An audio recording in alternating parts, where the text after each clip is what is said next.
JEE 2016 का एक और क्वेश्चन देखते हैं कैलकुलस टॉपिक पे। The total number of distinct x belonging to 0 to 1 for which this expression is equal to 2x - 1 is. ये integer type question है और आपसे इसमें पूछा जा रहा है कि वैसे कितने नंबर ऑफ एक्स होंगे जिसमें ये एक्सप्रेशन इक्वल होगा। तो इस एक्सप्रेशन को मैं दूसरे तरीके से भी लिख सकता हूँ। f ऑफ x में अपना एक फंक्शन बनाता हूँ। This will be equal to 0 to x t square divided by 1 plus t to the power 4 dt। और ये वाला जो RHS में जो टर्म है उसको मैं इधर ले आता हूँ -2x + 1। ये एक एक्सप्रेशन आ गया f ऑफ x का, इसको मैंने ऐसे लिख दिया। क्वेश्चन में मुझे यही फाइंड करना है कि ये this LHS is equal to RHS कितनी बार होगा। अब मैंने क्या किया कि RHS को मैंने उठाकर इधर ले आया, तो अब मेरे पास ये एक एक्सप्रेशन आ गया।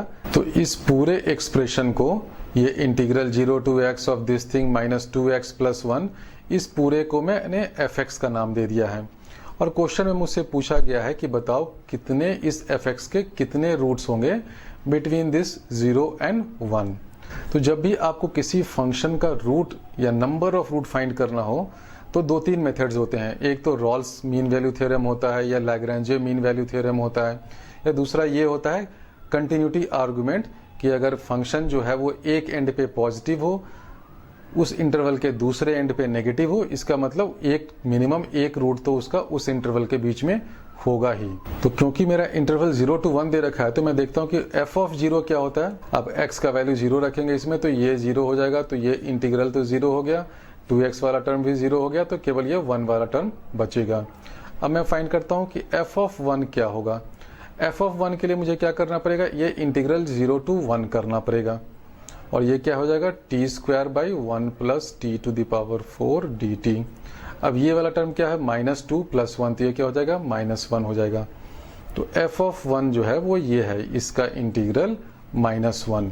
अब ध्यान से देखिए कि ये जो इंटीग्रल है इसकी वैल्यू क्या होगी, ये 1 से ज़्यादा होगा या 1 से कम होगा। इस इंटीग्रल की वैल्यू 1 से कम होगी। कम क्यों होगी, क्योंकि जो इंटीग्रेंड है मेरा, जो अंदर का टर्म है वो क्या है t² divided by 1 + t to the power 4। तो ये जो है t² + 1 t² divide by 1 + t to the power 4, ये क्या है लेस देन 1 है। लेस देन 1 क्यों होगा, क्योंकि आपके देखिए डिनोमिनेटर में क्या है 1 + समथिंग है और न्यूमरेटर आपका t² है, और आप इंटीग्रेट कर रहे हैं 0 से 1 के बीच में, यानी t² क्या होगा, कुछ भी होगा वो 1 से तो कम होगा। t की वैल्यू अगर आपकी 1/2 होगी, 1/3 होगी, 2/5 होगा, कुछ भी होगा, उसको स्क्वायर करते जाएंगे तो ये जो न्यूमरेटर जो है वो 1 से कम है, डिनोमिनेटर जो है वो 1 से ज़्यादा है। इसका मतलब this whole integrand is less than 1। Integrand आपका लेस देन 1 है, और आपका जो लेंथ ऑफ लिमिट है 0 से लेकर 1 तक ये भी 1 है। इसका मतलब जब आप इस फंक्शन जो लेस देन 1 है उसको इंटीग्रेट करेंगे 0 to 1 के लिमिट के बीच, तो आपका आंसर लेस देन 1 होगा, यानी कि integral 0 to 1 t² 1 + t to the power 4 dt this will be less than 1। कि ये जो इंटीग्रल है लेस देन 1 क्यों होगा, क्योंकि ये जो पूरा मेरा इंटीग्रांड है ये हर जगह क्या है लेस देन 1 है, हर जगह लेस देन 1 है, और उसको मैं इंटीग्रेट भी कर रहा हूँ 0 से 1 के बीच में। इसको आप ऐसे समझिए कि आपको एक फंक्शन को इंटीग्रेट करना है 0 से लेकर 1 के बीच में, और ये अगर आप 1 ऊपर वाला लिमिट बना देते हैं, ये सपोज 1 है, तो आपका फंक्शन कुछ भी है क्या कर रहा है वो इसके अंदर ही है, कहीं पर भी है, यहाँ से इसके अंदर ही है। तो देखिए ये आपका कोई भी आर्बिट्ररी कर्व है तो उसका area under this curve that will be less than the area of the square 0 to 1 और यहाँ पे 1 to 1। तो ये इसका स्क्वायर का एरिया क्या है 1 है, और ये जो आपका फंक्शन है ये कुछ भी होगा तो इसका एरिया लेस देन 1 होगा। तो सेम कॉन्सेप्ट को मैंने ज्योमेट्रिकली भी समझा है, और आप इसको ऐसे भी समझ सकते हैं कि t² divide by 1 + t to the power 4 जो है वो लेस देन 1 है। तो जब मैं एक लेस देन 1 फंक्शन को एक 0 to 1 ही इंटीग्रेट करूंगा तो मेरा आंसर भी लेस देन 1 आएगा। इसका मतलब क्या हो गया कि f ऑफ 1 इज क्या है, समथिंग लेस देन 1 -1, यानी ये नेगेटिव होगा, it will be less than 0। तो अब देखिए आपका ये फंक्शन क्या कर रहा है, 0 पे ये पॉजिटिव है 1 है, और 1 पे ये जाकर नेगेटिव हो रहा है। इसका मतलब कहीं न कहीं 0 और 1 के बीच में उसको x एक्सिस को कट करना पड़ेगा। इसका मतलब fx का कहीं न कहीं मिनिमम एक रूट तो उसको होना ही होगा 0 और 1 के बीच में, क्योंकि f of 0 is positive and f of 1 is negative। तो हमने अभी प्रूव कर दिया कि इस फंक्शन fx का मिनिमम एक रूट तो होगा ही बिटवीन 0 एंड 1। लेकिन क्वेश्चन में तो पूछा गया कि टोटल नंबर ऑफ रूट्स कितने हैं। हमने भी दिखाया कि मिनिमम एक रूट होगा।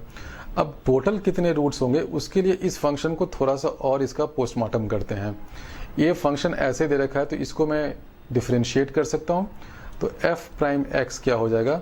अब आप फंडामेंटल थ्योरम ऑफ कैलकुलस लगा के ये जो पहला इंटीग्रल वाला टर्म है इस टर्म को आप डिफरेंशिएट कर सकते हैं। तो ये आ जाएगा, क्योंकि ये integral from 0 to x limits है, तो इसको अगर मैं डिफरेंशिएट करूं तो ये आ जाएगा x square divided by 1 plus x to the power 4 और ये आ जाएगा -2 आ जाएगा। अब देखिए ये जो f प्राइम x है ऑन लिमिट्स 0 टू 1 ये क्या होगा। अभी पिछले पार्ट में ही मैंने दिखाया था कि x square divided by 1 plus x to the power 4 ये क्या है, लेस देन 1 होगा ऑन द इंटरवल 0 टू 1।